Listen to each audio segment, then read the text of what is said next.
Bienvenidos a tu programa Brújula Médica, por aquí, por la televisora de la Fuerza Armada Nacional Bolivariana, TV FAN. Y Brújula Médica se traslada a la patria.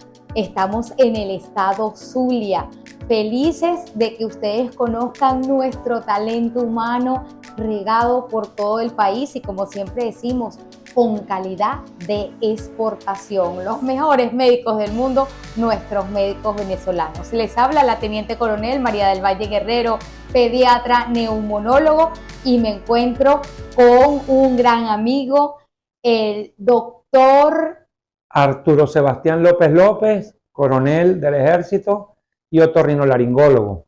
Excelente, mi coronel, bienvenido. Gracias. A este su programa.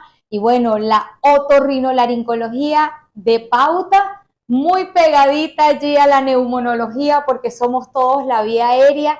Y bueno, explicarles a nuestros televidentes por qué ese nombre tan largo, y pues lo dicen en los trabalenguas, ¿verdad? Sí, señor. Mi coronel, cuénteme de la otorrinolaringología. Bueno, otorrinolaringología se refiere a la ciencia médica o parte de la ciencia médica que se encarga del estudio, diagnóstico, tratamiento y cirugía de los órganos que se encuentran en el apéndice cefálico, como son el oído, la nariz y la garganta, también la boca, la lengua y la vía aérea superior, como lo dijo mi colega la neumonólogo, la parte de tráquea hacia arriba. Entonces, de eso viene el nombre, ¿no? Oto por oído, laringo por laringe y la rinología, que es la parte de la nariz. Mi coronel, para ser otorrino, ¿qué necesita la persona que sea un médico y diga, yo quiero ser otorrino? ¿Cómo, mi querido doctor? Mira, bueno, primero ser un buen médico, ser un médico general con ganas de estudiar. La otorrinolaringología es una disciplina que es médica, pero también es quirúrgica, entonces tienes que abrazar la parte quirúrgica, porque si al médico no le gusta la cirugía, pues mal puede ser otorrinolaringólogo. Desde el punto de vista quirúrgico, otorrinolaringología es una especialidad, yo digo que con bastante dificultad, porque yo mismo la llamo los cirujanos de las cavidades pequeñas. Entonces, operar un oído no es lo mismo que operar un músculo o operar un hueso u operar una cavidad abdominal, que las cosas son grandes y se ven. Entonces, uno tiene que tener no solo la pasión por la cirugía, sino destrezas audiovisuales y manuales para operar en cavidades tan pequeñas, ¿no? Como son la nariz, como son el oído. Incluso hay cirugías que necesitan algún equipo óptico para poder llegar a la Por estructura. supuesto. A veces yo me pregunto cómo en el pasado mis colegas los otorrinos operaban fosas nasales siendo una cavidad tan estrecha y tan oscura, lo mismo que el oído. Con el avance tecnológico, pues tenemos como ayuda todos los equipos de endoscopia, con video, con fuentes de luz, y eso pues nos facilita las cosas. Pero falta una coordinación importante entre la visión y la destreza manual para operar, porque cualquier movimiento, así sea milimétrico, son en una cavidad pequeña donde la visión es ampliada por las ópticas, pues son movimientos grandes. Y entonces, en ese sentido, pues uno tiene que tener cuidado, porque puede uno lesionar un vaso sanguíneo con un movimiento sumamente pequeño. ¿Okay? Estamos hablando de destrezas, doctor. Quiere decir que para nosotros ser otorrinolaringólogos debemos tener un prerequisito, un año de cirugía quizás. Sí, bueno, muchas escuelas en los distintos hospitales y en distintos posgrados universitarios del país exigen como paso limitante hacer un año de cirugía general, sobre todo para la parte de las cirugías abiertas, el manejo de las suturas y estas cosas. Algunos posgrados no exigen un año de cirugía general, pero desde luego tiene que haber un entrenamiento quirúrgico, porque por lo general el otorrino no solo se limita, existe la idea antigua de que el otorrino nada más opera las amígdalas, la garganta, y de hecho en el pasado era así, pero ahora nosotros con las nuevas tecnologías y todas estas cosas, pues operamos hasta cuello. Yo en mi caso opero hasta cuello también, hago tumores de cuello, hago tumores de laringe, bien sea externo o endolaringios, entonces eso realmente requiere un entrenamiento especial. La otorrinolaringología para operar, por ejemplo, nariz, que sabemos que son problemas funcionales, claro, pero a veces el paciente le dice, doctor, ¿y un toquecito estético? Bueno, ¿cómo hacemos allí? Ahí hay muchas derivaciones y muchas cosas, ¿no? El otorrinolaringólogo general sale capacitado y adiestrado para operar todo. Pero, por ejemplo, para hacer cirugía estética nasal, que está muy de moda y está muy en boga, y una cosa es lo estético y otra cosa es lo reconstructivo, porque una fractura nasal puede ameritar una corrección estética, pero no es cirugía estética. Requiere un estudio un poco más avanzado y de más tiempo, y son los fellowship famosos, ¿no? El rinólogo que hace cirugía, por ejemplo, de base de cráneo, nosotros hacemos cirugía endonasal, pero no nos metemos con la base del cráneo. Incluso los abordajes de algunas estructuras neuroanatómicas, como la hipófisis, pues son hechas por otorrinolaringólogos endonasales. Y eso puede sonar así como, qué difícil, pero es una maravilla que ya no haya que hacer una craniotomía para poder acceder a un tumor hipofisario, eso lo hacemos endonasal. Y eso requiere estudios avanzados. El otoneurólogo, que opera un poco más allá de membrana timpánica, caja timpánica, incluso oído interno, debe tener un fellowship también. El que hace cirugía reconstructiva de laringe, tumores de laringe, pues puede ser un otorrinolaringólogo general, pero debería ser un especialista en laringología, con fellow en laringe. Claro. Entonces, conforme pasa el tiempo, vemos que todas las especialidades pues van requiriendo un poco más de estudio y un poco más de práctica quirúrgica en cada una de las áreas. Normalmente, doctor, como para que nuestro televidente esté en contexto, nosotros tenemos una formación de 3 años y estamos hablando de fellow, que es, yo siempre digo que no son subespecialidades, sino supraespecialidades. Correcto. Porque nos vamos especializando en un área específica. Sí, señor. ¿Fellow de cuántos años? Fellow puede, dependiendo la escuela y el país, porque varía de país a país, hay fellows de 1 año hasta 3 años incluso, dependiendo de lo que tú vayas a hacer. Si vas a hacer base de cráneo en el extranjero, son 2 años. Entonces, para cada una de las disciplinas, para los fellowship, eso es variable, no solo en el país, sino afuera también.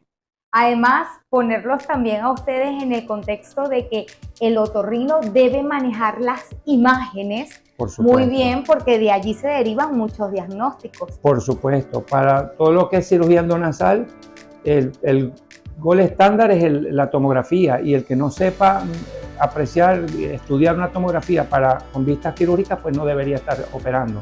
Como le decimos siempre a los estudiantes, soliciten la prueba que usted sea capaz de observar, que no necesite un informe anexo para usted poder decir lo que hay. Y si no, simplemente derivamos a un amigo, busque al especialista, porque él le va a decir realmente cuál es su tratamiento. Tratamiento médico, tratamiento quirúrgico. Quédense conmigo para que en el próximo espacio podamos hablar un poco más de la otorrinolaringología. Por aquí, por la televisora de la Fuerza Armada Nacional Bolivariana, TV Fan, Brújula Médica, buscando el norte de tu salud.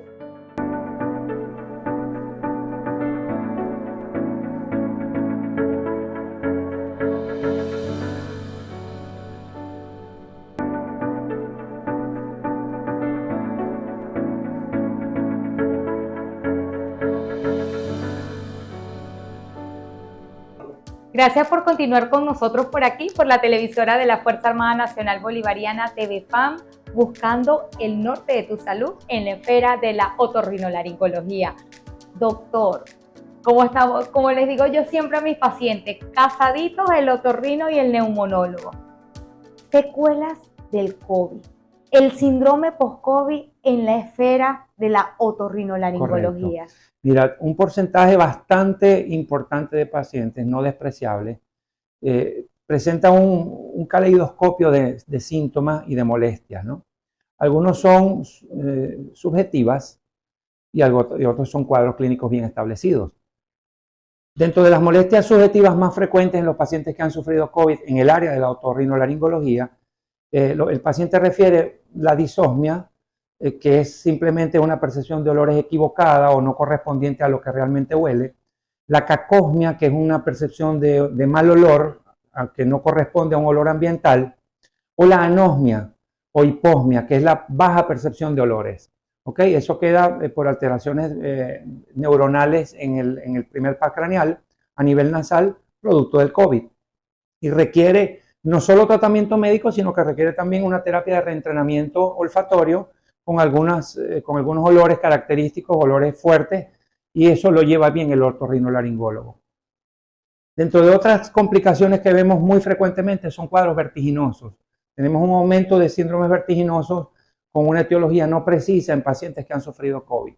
¿Okay? Entonces, también se puede deber o está sustentado en una alteración del octavo par craneal, el estrato acústico, y este paciente debe ir a rehabilitación vestibular.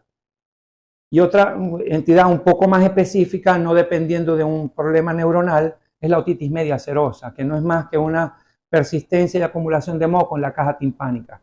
La caja timpánica, como todos sabemos, es una cavidad que está en el hueso temporal, en la mastoide, y está compuesta y recubierta por una membrana que es respiratoria, un epitelio respiratorio que produce moco y que tiene cilios, y ese moco debe ser evacuado por la trompa de Eustaquio hacia la nariz. En pacientes post-COVID, el aclaramiento mucociliar de la caja timpánica no funciona apropiadamente por la misma característica de la infección viral, y ese moco tiende a quedarse. Por supuesto, una caja timpánica que debe estar ventilada, sin moco. Si está llena de moco, pues produce muchas alteraciones en el paciente, como son el vértigo, como son la hipoacusia o disminución de la audición, y como son sensación de oído tapado. El paciente refiere como oír en eco, eso se llama ecolalia. Entonces, eso son cosas bien específicas que estamos viendo en pacientes post-COVID. Eso es muy importante que usted acuda al especialista, porque fíjense los síntomas que pueden quedar persistentes cuando nosotros llamamos síndrome post-COVID. Es cuando el síntoma permanece en el tiempo. Por supuesto. Incluso recientemente, doctor, hemos visto en diarios de circulación nacional, que ahora son todos por internet, hemos visto cómo después de 2 años un paciente ha recuperado el fenómeno de la olfacción. Sí. ¿Qué hace que el fenómeno aparezca o desaparezca en tiempos determinados o se prolongue en el tiempo? Sí, obviamente el estado inmunológico del paciente y su respuesta inflamatoria tiene muchísimo que ver. Obviamente un paciente que no está bien orientado por el médico y que no le da importancia a los síntomas clínicos como tal, sobre todo estos de la hiposmia, es un paciente que se demora un poco en atenderse o en buscar ayuda. Es un paciente que no va a recibir esteroides nasales, que son una herramienta importante en el manejo de estos cuadros. Y por supuesto, mientras más tiempo presente con esta alteración, que es una secuela post-COVID, pues la recuperación en cierta medida va a ser un poco más tardía, ¿no? Y va a demorar más o va a ser más tórpida la recuperación. Hay algunos casos que son un poco dramáticos de pacientes que sencillamente pues ya tienen 2 años en tratamiento y no funciona y persisten con estas secuelas, ¿no? Definitivamente, doctor, mucho por leer, mucho por escribir, porque estamos en un tiempo en que todavía nosotros estamos observando la evolución de la patología. Por supuesto, y es que en COVID no todo está escrito. El virus, como todos sabemos, sigue mutando. Ahora tenemos en todo el territorio, en todos los hospitales hay casuísticas elevadas de cuadros virales que ya no se les hace la serología con premura porque la morbimortalidad pues ha bajado, pero estamos teniendo una oleada de pacientes con cuadros gripales y tenemos la presunción y casi la certeza de que son mutaciones de COVID. Correcto. Esto está influenciado porque no solo pues muchos pacientes se enfermaron y crearon inmunidad, sino porque la vacunación fue masiva, fue efectiva y eso hasta cierto punto pues nos protege. Pero seguimos teniendo infección por COVID. Así es, doctor. Y además muy importante la adherencia a los tratamientos. La vida media de algunos medicamentos y la prolongación en el tiempo es importante. No le haga caso a lo que diga el vecino, el cuñado, el compadre. No es que no sepan, sino que usted necesita del especialista. Por supuesto. Sí. A veces, doctor, cuando nosotros le decimos a un paciente, usted tiene que tener un tratamiento por 3 meses. La importancia de la adherencia al mismo. Sí. ¿Por qué utilizar un esteroide por tiempo prolongado en estos fenómenos? Sí, bueno, mira, nosotros estamos acostumbrados en la esfera de nuestra especialidad en usar esteroides, sobre todo tópicos nasales, por tiempos prolongados de hasta 5 meses. El paciente a veces no percibe porque el esteroide tópico nasal tiene 2 características importantes. Primero, que no tiene un metabolismo sistémico, no tiene un paso sistémico, ese esteroide se queda allí en la nariz. Y segundo, que ciertamente tiene, para iniciar a ver los efectos del medicamento, pues tarda un poco. Sobre todo en esos pacientes que son riníticos o que tienen una rinosinusitis, tienen un cuadro obstructivo nasal que no solo es funcional, sino que tiene problemas anatómicos también, pues demoran un poco. Y muchos pacientes tienden a desertar del tratamiento. Por supuesto, ese es un paciente que se va a presentar en la consulta, que no está conforme porque aplicó de repente 2 o 3 semanas el esteroide y usa siempre el mismo término, doctor, ese medicamento no me sirve. Por otro lado, pues entonces usan vasoconstrictores nasales, las famosas gotas nasales, que como decimos nosotros los otorrinos, eso es pan para hoy y hambre para mañana. Porque sí funcionan de manera rápida, porque producen una contracción de la vasculatura nasal de la mucosa, por decir de alguna forma, se recoge y permite la ventilación nasal, pero al tiempo prolongado de su uso, el paciente se habitúa y tienden a lesionar la mucosa, y la mucosa después no funciona, no responde. ¿Okay? Entonces, no recomendamos vasoconstrictores nasales, sino esteroides nasales como la mometasona o cualquiera de estas moléculas que son bien efectivas, pero el paciente tiene que perseverar un poco en la aplicación por largos tiempos. Importante la paciencia, la constancia y el acompañamiento por el especialista. Quiero invitarlos a ver este tip saludable en la esfera de la otorrinolaringología. Volvemos.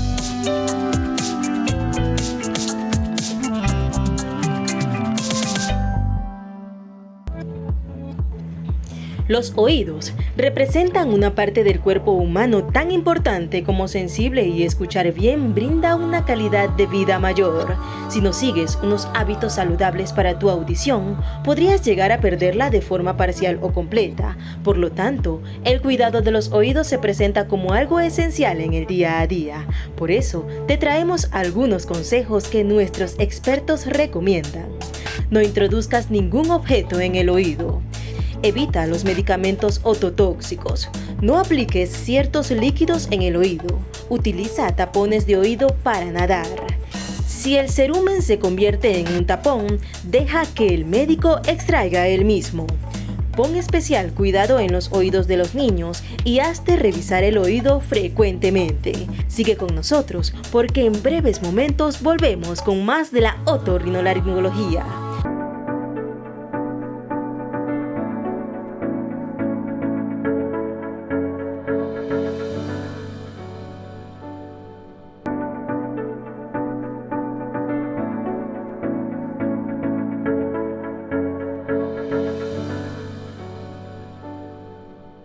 Gracias por continuar con nosotros por aquí, por la televisora de la Fuerza Armada Nacional Bolivariana, TVFAN, buscando el norte de tu salud, Brújula Médica, con este programa tan sabroso con mi compañero, mi doctor querido, otorrinolaringólogo. Doctor, síntomas como voz nasal, respiración bucal, que lo vemos en niños y lo vemos en adultos, porque muchas veces estos niños no son llevados y llegan a la adultez padeciendo esta patología en tiempo, un síndrome obstructivo nasal. Correcto. Mira, el síndrome obstructivo nasal es bimodal, de presentación bimodal. Como tú lo dijiste, cuando se presenta en niños, pues obviamente los papás se alarman, el niño ronca, babea la almohada, se despierta en la noche, no tiene un sueño, vamos a decir, seguido, y casi el 100% de los pacientes pediátricos hasta los 8 años, este cuadro obstructivo nasal está debido a una hipertrofia de adenoides. Correcto. Las adenoides son unos órganos linfoides que están ubicados en la pared posterior y superior de la rinofaringe, que es la parte más alta de la nariz. Y obviamente, pues, siendo el ser humano un respirador nasal, el niño que no pueda respirar por la nariz, pues se ahoga, ¿ok? Esto no solo tiene un problema inmediato o un resultado inmediato como obstrucción nasal, sino que altera toda la mecánica del sueño, produce un síndrome metabólico, altera el desarrollo del macizo facial del niño, y entonces es un niño que tú lo puedes ver con algo que nosotros llamamos fascias adenoideas, que es una protrusión de la mandíbula, los dientes se le salen y se le separan, y los amiguitos le dicen que tienen dientes de conejo. El manejo de esto, pues, es quirúrgico, obviamente, hay que operarlo, hacer una adenoidectomía, que es una cirugía bastante rápida y cómoda para el niño, y que normalmente o muy frecuentemente se acompaña de la cirugía que es la amigdalectomía, porque también tienden a hipertrofiarse los otros órganos linfoides que están en lo que llamamos el anillo de Waldeyer, que están en la orofaringe, en la garganta. ¿Okay? Entonces normalmente hacemos esta cirugía combinada. En el adulto, pues, se presentan síndromes obstructivos nasales por diferentes causas, entre ellas la muy frecuente rinitis alérgica, y unas un poco más importantes y más pesadas, como son la rinosinusitis, como son problemas anatómicos como desviación de las estructuras medionasales, como la desviación septal, unos cuadros un poco más complejos y complicados como son la aparición de tumores nasales, afortunadamente no son tan frecuentes como los cuadros obstructivos puros, y obviamente pues entonces uno tiene que estudiar al paciente, individualizar el manejo, apoyarse con estudios complementarios como son la tomografía, de la cual hablábamos en algún momento, para hacer un diagnóstico preciso y poderle ofrecer al paciente una solución, bien sea médica en el caso de la rinitis alérgica o una solución quirúrgica, como en el caso de las obstrucciones nasales debido a tumoraciones nasales. Aquí podemos tener, doctor, la conjunción de un mito o una realidad. Muchas madres van a la consulta pediátrica y te dicen que tienen todos los síntomas, pero que le dicen que tiene que llegar a una edad específica para poder hacer la cirugía. Sí. Bueno, eso no es un mito, eso es una realidad. Los pediatras son extremadamente diestros en saber estas cosas. De hecho, un porcentaje importantísimo de pacientes pediátricos que nosotros vemos y resolvemos son referidos por los pediatras, porque la mamá siempre va primero con el pediatra y pues le ofrece toda esta descripción de síntomas que son clásicos, y el pediatra, sin tener ningún estudio especializado del área de ORL, enseguida por la clínica, por el interrogatorio, ya lo sabe derivar al otorrino. Ciertamente la hipertrofia adenoidea responde a un problema básicamente alérgico. Son niños que son atópicos, que pueden ser asmáticos incluso, pero desde el punto de vista fisiológico, las adenoides están presentes en el nacimiento, pero tienden a involucionar. Y más o menos entre los 7 y los 8 años deben involucionar a tal grado que deben prácticamente desaparecer. Cuando esto no sucede, ya eso es un paciente que tiene que operarse. El otorrinolaringólogo está en el deber de hacer el diagnóstico temprano, porque mientras más temprano mejor, por todo lo que dijimos sobre la alteración del macizo facial y la mecánica respiratoria. Y es más o menos a la edad de los 3 años, a partir de los 3 años, que nosotros debemos decidir la conducta quirúrgica. ¿Por qué a los 3 años y no un poquito antes? Porque el niño, a partir de los 3 años, hay un cambio de volemia, se defiende mejor ante un sangrado y está más apto para la cirugía. Y realmente, mientras más pequeño el muchacho, mejor evoluciona. La cirugía de amígdalas combinada con adenoides es una cirugía muy rápida, en manos diestras. Pueden ser cirugías en 20 minutos o en menos. Es una cirugía que realmente es ambulatoria, no requiere hospitalización, y que se maneja simplemente con un antibiótico preventivo o algo para el dolor y alguna dieta líquida estricta, fría. Una cirugía cómoda, ¿no? Tanto para el paciente como para el familiar, el papá y la mamá, que son quienes realmente sufren con los niños. Así que no es un mito. El niño debe ser operado a partir de los 3 años y cuanto más temprano sea el diagnóstico, antes de los 8 años, mejor. ¿Okay? Sin embargo, nosotros pues vemos que hay pacientes adultos que llegan a la edad adulta con estos problemas y tenemos que resolverlo. También es un mito. En el pasado algunos colegas no querían operar pacientes de 40 años porque era un riesgo muy alto. Ciertamente, por la experiencia propia, pues sabemos que la amigdalectomía, mientras más adulto es el paciente, pues mayor riesgo de sangrado. Y transoperatoriamente, pues es un poco más complejo sacarlo, pero en manos diestras esto no es sino un mito. Se opera el paciente que tenga indicación quirúrgica a cualquier edad. En lo personal, yo he operado pacientes de 60 años y todos están bien. Entonces, no debe haber mitos en esto ni miedos por parte del especialista. Importante lo que dice nuestro doctor, no debe haber miedo. Como decíamos en un inicio, doctor, la vía aérea es una sola. Nosotros tenemos que diagnosticar, por supuesto, en buenas manos si hay un problema estructural, si hay un problema funcional y poderle dar el mejor tratamiento. Por lo general en niños comenzamos con tratamiento médico, posteriormente con tratamiento quirúrgico. Correcto. Yo quiero invitarlos a ver este dato curioso en esta esfera tan especial para que estén con nosotros en esta línea.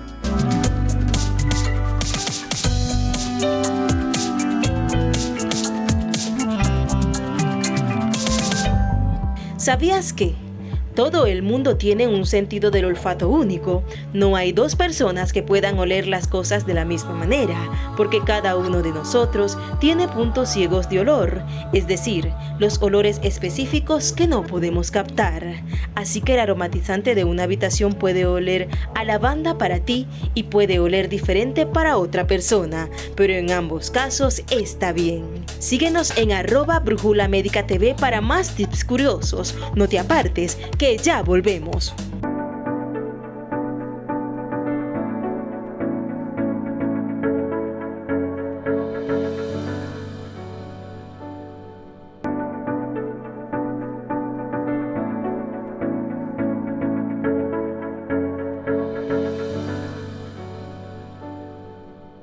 Gracias por continuar con nosotros por aquí, por la televisora de la Fuerza Armada Nacional Bolivariana TVFAN, buscando el norte de tu salud, Brújula Médica. Y yo me voy a llevar a este súper colega para otros lados porque de verdad estas conversaciones son maravillosas, mi querido doctor. Pero otorrino, ya vamos a ir a otras esferas, tiene la importancia de la voz. Por supuesto. Los trastornos que hay en la voz. Y estamos hablando de estos fenómenos virales y hemos visto muchos casos de disfonía y afonía. Por supuesto. ¿Cuál es la diferencia entre ambos términos? Y bueno, de ahí nos desplegamos con este maravilloso libro abierto, como es mi querido coronel. Gracias con lo que me corresponde. Mira, los trastornos de la voz o las disfonías, básicamente, porque cuando uno habla de afonía es que el paciente sencillamente no puede vocalizar. Es curioso que en la emergencia, más de una vez, algún paciente llega y le dice al médico o le grita al médico, estoy asfixiado, no puedo respirar. Y por supuesto, si uno conoce lo que es la mecánica de la voz, uno se da cuenta de que eso no tiene cabida, que eso es un exabrupto. La voz se produce una vez que el aire es inhalado y pasa por el aparato fonador, que es la laringe. Ahí hay un espacio entre ambas cuerdas vocales, que son unos músculos que se mueven, dejan pasar el aire y cuando el aire es exhalado, esos músculos se mueven y producen la voz. Entonces un paciente que refiere no puede respirar con su voz, obviamente está respirando, ¿ok? Entonces vamos a empezar por allí.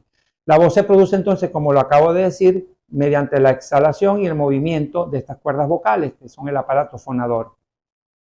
Las disfonías pueden ser orgánicas o funcionales, ¿ok?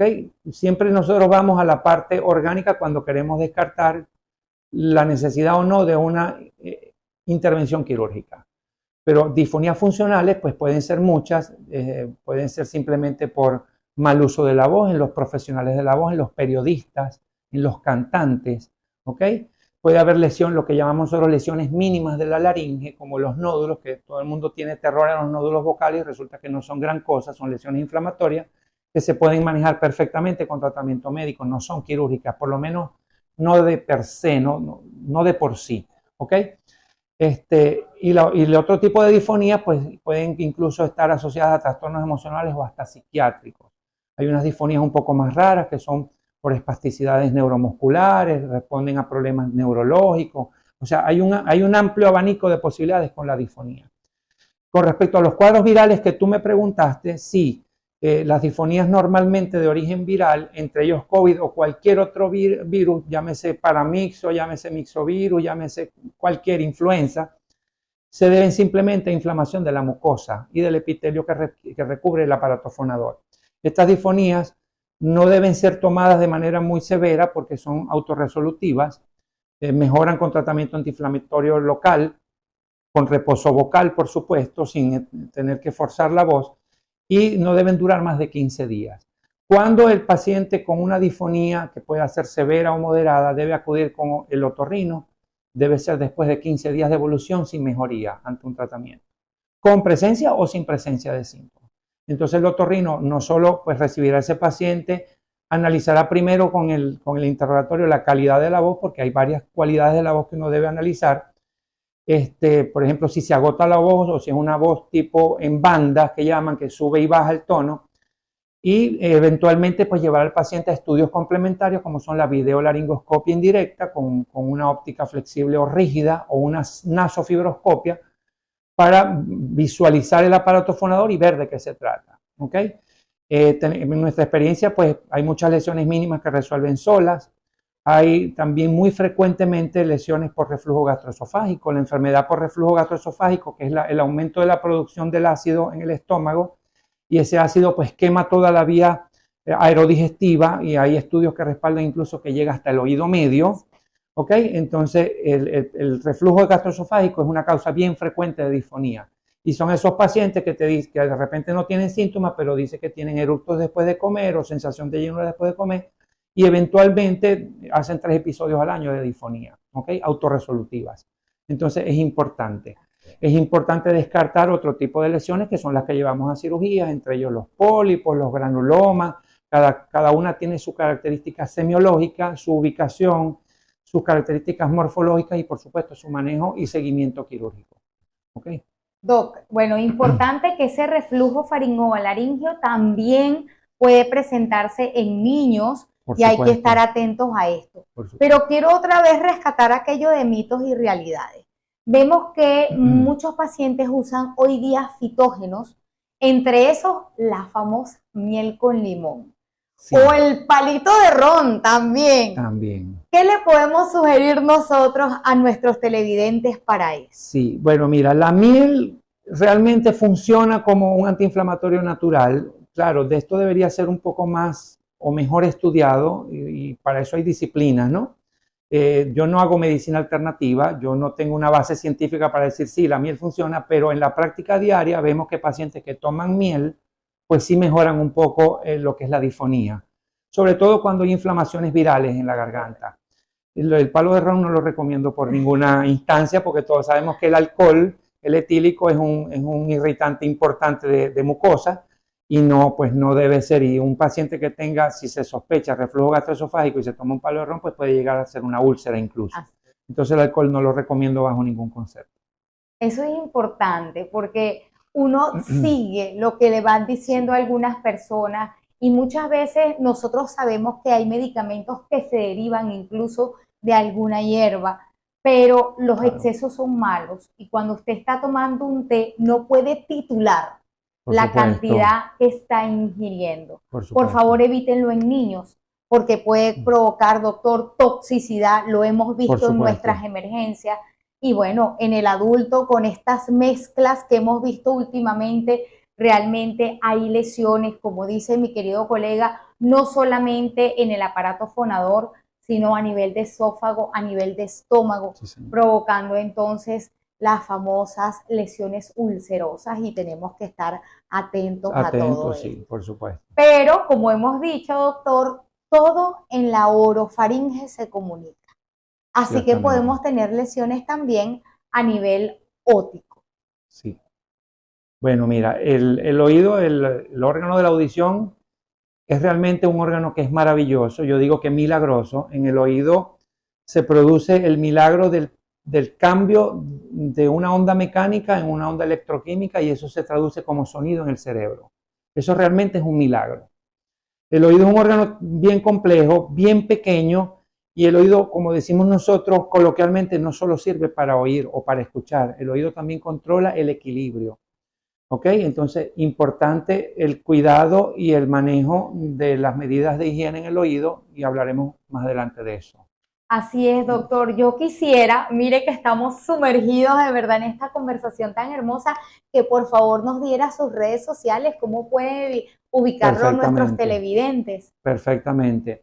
Bueno, el Instagram es Dr. Arturo López, @ Dr. Arturo López, ese es el Instagram. En Facebook me consiguen con el mismo seudónimo, con el mismo dirección de Instagram. Arturo López para todos y para nosotros, @tvfan, @brújula médica tvfan, @doctora.guerrero_neumobaby, siempre para servirle en todas las dudas que podamos tener en estos maravillosos temas, porque definitivamente el cuerpo humano es un templo y un templo perfecto. Y estamos nosotros acá para mantener esa salud integral. Quédate con nosotros por aquí, por la televisora de la Fuerza Armada Nacional Bolivariana TVFAN, y te invito a ver unos espacios especiales en el próximo momento que son Brújula Médica con Digesalud al Día.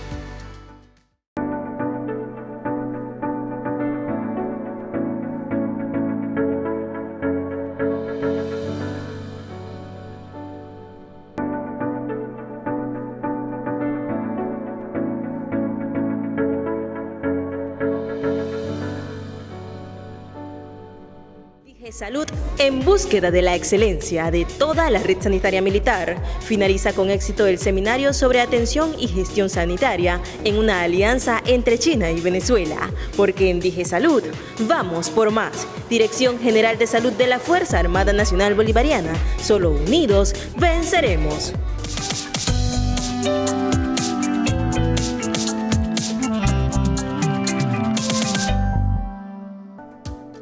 Gracias, producción, por esas cápsulas de la Dirección General de Salud de la Fuerza Armada desplegada en todo el territorio nacional para poder devolver la salud a nuestra patria bonita. Definitivamente, tremendo trabajo que se está realizando en DigeSalud.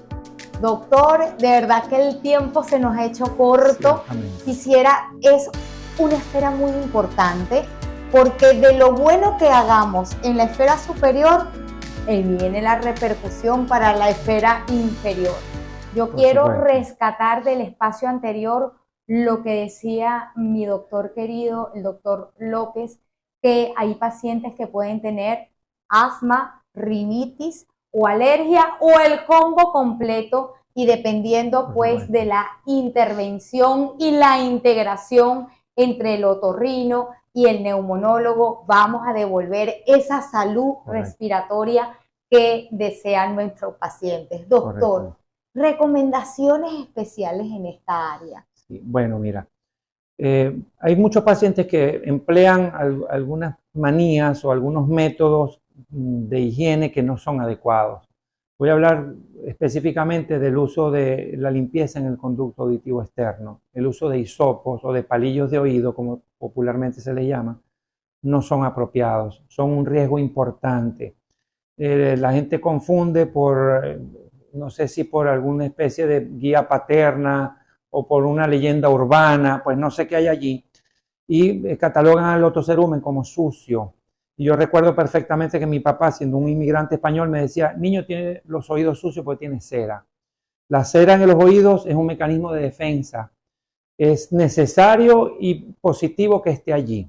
Obviamente el exceso de cera pues debe ser retirado por un especialista, nunca por una persona. Los otorrinos tenemos un dicho popular que los oídos se limpian con los codos. Es decir, los oídos no se pueden limpiar, no se deben limpiar. La cera no solo es un mecanismo de defensa, sino que permite que las partículas externas, llámese insectos, llámese polvo, tierra, lo que sea, pues fueran atrapadas y no ingresen al oído hasta la membrana timpánica, y mantienen hidratado el epitelio del conducto auditivo externo. Entonces, nunca usar palillos de oreja. Muchas personas usan también agua oxigenada con una idea falsa de que eso les va a ayudar o a limpiar. No debe usarse peróxido ni agua oxigenada en los conductos, porque son irritantes importantes y eso puede derivar incluso en una otitis externa o en una lesión de la membrana timpánica, que es una complicación un poco más compleja y más grave. Desde el punto de vista de prevención o de higiene de fosas nasales, también vemos que muchos pacientes o muchas personas, no deben ser pacientes precisamente, pues emplean medidas que no son adecuadas. Hay pacientes que usan soluciones hipertónicas para lavados de manera indiscriminada. Esto no debe hacerse. Debe ser siempre guiada por un especialista. Las soluciones hipertónicas tienen sus indicaciones, no son un aseo normal. La nariz no debe lavarse por ningún motivo. Las soluciones hipertónicas se usan en caso de exceso de mucosidad o de tapones de moco y deben ser indicadas por un especialista. No se deben alar los vellos que están en la entrada de las narinas porque pueden conducir a infecciones. Todos sabemos que la fosa nasal tiene una serie de bacterias que se llaman flora normal allí, y esos patógenos pues pueden producir problemas importantes como la vestibulitis nasal, y que es una patología que puede llevar incluso a una hospitalización a un paciente por la falsa idea de estarse quitando los vellos de allí. Los vellos de allí también cumplen una función, no deben ser removidos. Y hay una serie de cosas pues que hay que tomar en cuenta: el buen uso de la voz, el no gritar, el uso de audífonos o estar expuesto a música o a ruidos demasiado intensos o con demasiados decibeles puede producir daños irreversibles al órgano de la audición. Eso se llama trauma acústico. Entonces no recomendamos tampoco el uso de audífonos en pacientes jóvenes, aunque sea la moda, ¿verdad? O sea, en forma de casco o en forma de estos audífonos que son intracanalicular. Eso entre otras cosas. Doc, y con esto de que nuestro país tiene una frontera amplia, que es la frontera caribeña, donde tenemos las mejores playas del mundo, ¿qué pasa cuando sienten agua en los oídos o cuando sienten un pitico porque bajan un poco más allá hacia el fondo del mar? Bueno, fíjate, con los baños de inmersión, bien sea en agua dulce o en agua salada, pueden suceder varias cosas, ¿no?